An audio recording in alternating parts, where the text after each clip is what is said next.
Welcome back, deep divers. Alex here, absolutely buzzing, ready to plunge into some seriously mind-bending business wisdom today with my co-host, the one and only Jamie. And Jamie here, ready to untangle the knots of modern business with you, Alex. You know, every time we prep for one of these deep dives, I find myself rethinking everything. This one especially. Oh, you're not kidding. This document, it starts with a bang, right? Jonathan Goodman, this author, he's like, business was great once. And then boom, he's crying at his kitchen table, firing his general manager via video chat. That is not how most success stories begin. No, it's not the glossy Instagram reel we're used to seeing. And honestly, that's exactly the point of this entire philosophy. He was at the top, market leader in online fitness from 2013 to 2020. Days with $100,000 in sales, normal. And then COVID hits, and what happens?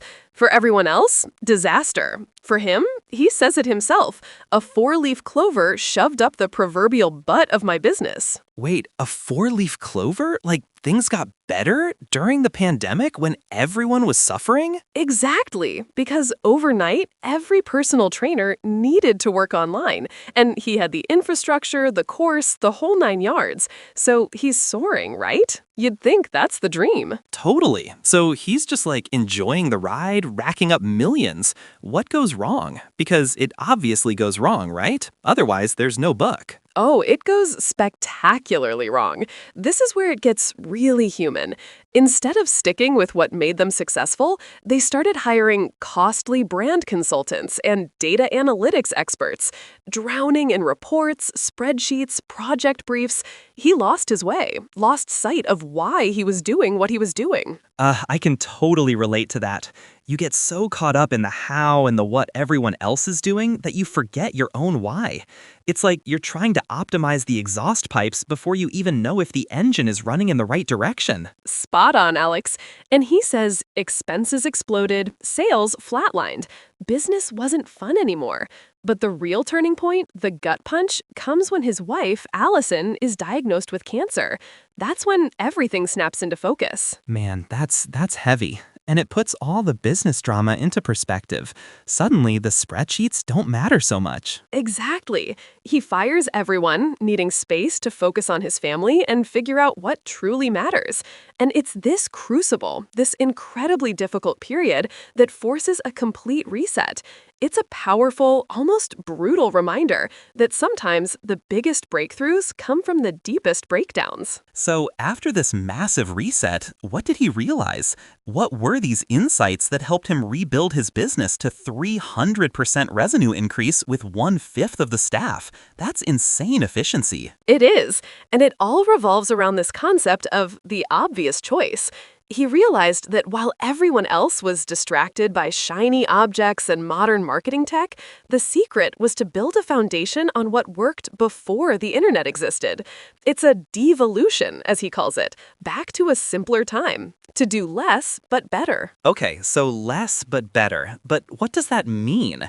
Because less usually sounds like less money in the business world. Not here. One of the first insights is that creating content is an overrated way to build a business short term, but an underrated way to learn and connect. So it's not about churning out content for content's sake, but for a deeper purpose. Wait, hold on. Content creation is overrated for short-term business? That's like blasphemy in today's world. Everyone is like, content is king. You gotta post, post, post. Right? But he's saying that what you do doesn't matter to others. What matters is what they'll become as a result of what you do. And here's a big one. Large audiences are inefficient for deepening relationships. Trust needs touch. It is easier, faster, and more profitable to be famous to the family than it is to be famous on the internet. Famous to the family? That's brilliant. It's like instead of trying to be a rock star to millions, you just need to be the go-to person for your neighborhood or your niche. Precisely. He also talks about pricing. A product or service must be either free or expensive. Combine the two for explosive growth. Avoid the middle. And this one is huge for so many entrepreneurs. Endlessly searching for the best way to do something is a surefire way to fail. Good enough, repeatedly, is how to get great. Good enough repeatedly is how to get great. Mind blown. That takes so much pressure off, doesn't it? Because we're all constantly chasing perfection, which often leads to paralysis. Totally. It's like building a wall. You don't need every brick to be perfectly carved marble. You need solid, consistent bricks laid day after day. And then he drops this gem about authenticity. We often don't have a problem with authenticity. We have a problem trusting that our authentic self is enough. Wow, that hits hard.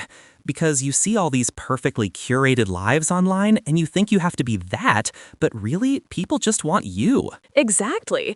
And the big takeaway is that social media is a gloriously inefficient way to build a business. He calls it a savings account, an investment into long-term career capital, but not something to depend on for short-term returns. That's where he introduces the underpants Gomes problem from South Park. The underpants Gomes. Step 1, steal underpants. Step 3, profit. But what's step 2? They don't know.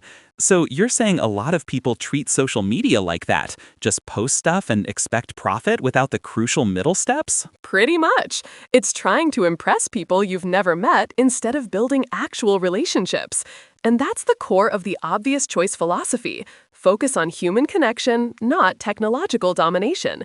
He says over 90% of sales are silent, happening through trust and word of mouth, while we're all fighting over the scraps, the 10% that's easy to track and measure. So instead of trying to become an online entertainer, which is a totally different game, we should be focusing on being a business owner who leverages trust and connection. I love that.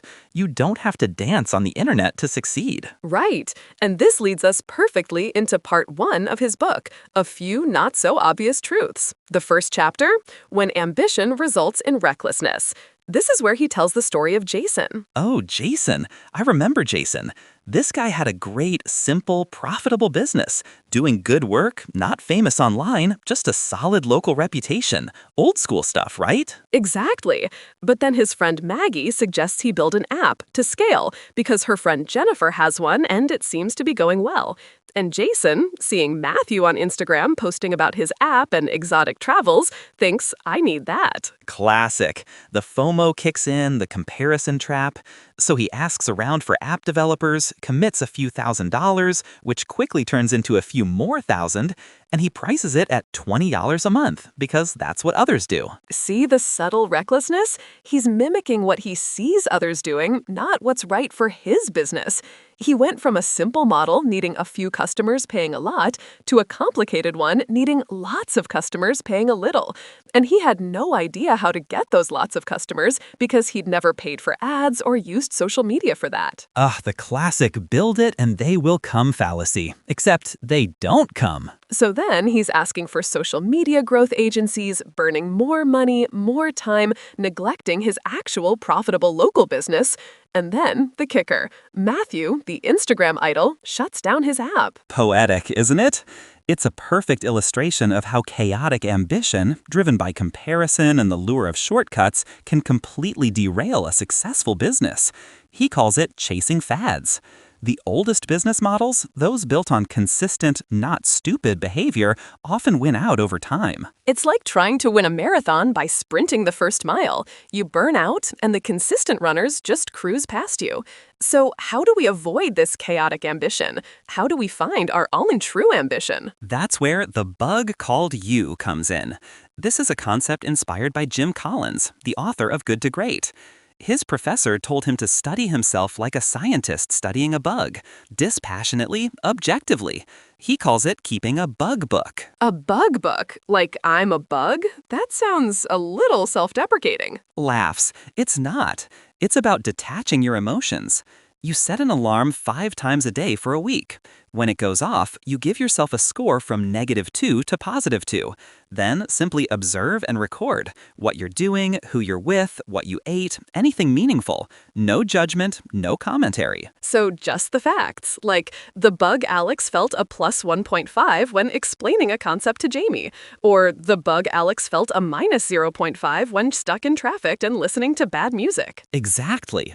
And at the end of the week, you review your scores, look for patterns, and write third-person observation statements. Jonathan shares some of his.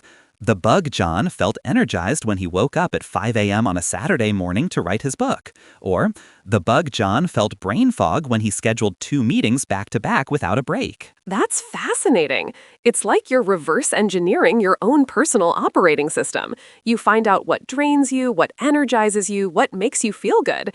It's incredibly insightful for removing recklessness, isn't it? Absolutely. Because just one thing keeps chaotic ambition going: anxiety. We keep busy to soothe our fear, to avoid the hard work of figuring out if what we're doing even matters. True ambition, on the other hand, is proactive, thoughtful, and strategic.